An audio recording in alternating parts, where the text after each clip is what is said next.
This is the domestic report from Topacolate News. We're starting with a focus on politics.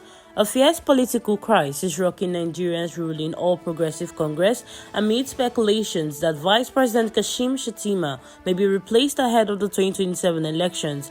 Tension exploded at the APC Northeast stakeholders meeting in Gombe when party leader Mustafa Salihu endorsed President Tinubu for a second term without mentioning Shettima, triggering violent protests, chants of "No Shettima, no APC" and threats to back the opposition. Party leaders, including APC Chairman Abdullahi Ganduje, scrambled to reassure supporters that Tinubu-Shettima ticket remains intact. While Ganduje condemned the violence as unpatriotic, Salihu, who was attacked at the venue, later insisted he had praised Shettima in an earlier part of his speech and blamed crisis entrepreneurs for stoking division. Despite denials, insiders suggest the party is weighing strategic realignment for 2027, raising fears of backlash from Northeast, a key APC stronghold.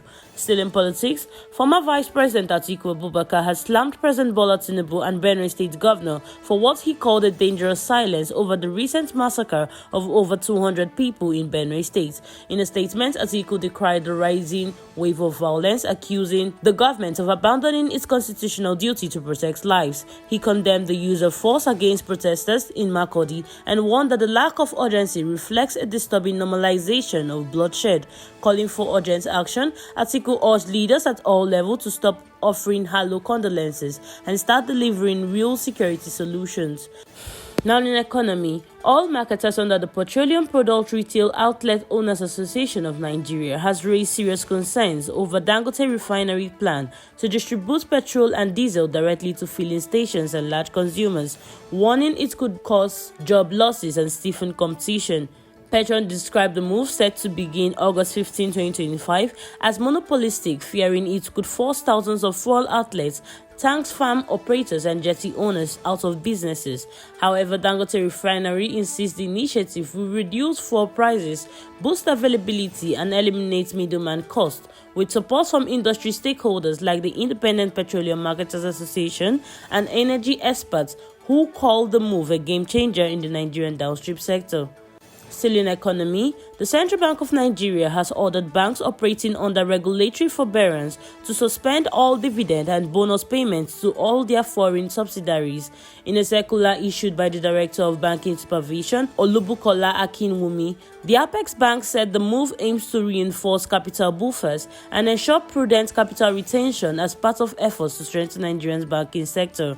The suspension will remain in place until the bank exits forbearance and meets capital adequacy standards verified by independent assessments. This measure comes amid renewed pressure on lenders to meet the 2026 recapitalization deadline. Now in crime, a Federal Capital Territory High Court in Abuja on Monday granted 2 billion naira bail to former Central Bank Governor Godwin Emefiele, who is facing 8 counts of fraud and illegal property acquisition involving a 753-unit housing estate in Lokogoma. Arraigned alongside a fugitive accomplice, Emefiele pled not guilty to the charges of embezzling billions through proxies. Justice Yusuf Haliu ordered Emefiele to produce 2 Abuja-based sureties with landed properties worth 2 billion naira in Maitama, Asokoro, Wuse or Life Camp, warning the assets will be forfeited if bail is violated. The judge allowed temporary custody by Emefiele's lawyer until Wednesday, when bail conditions must be met. The case resumes July 11th.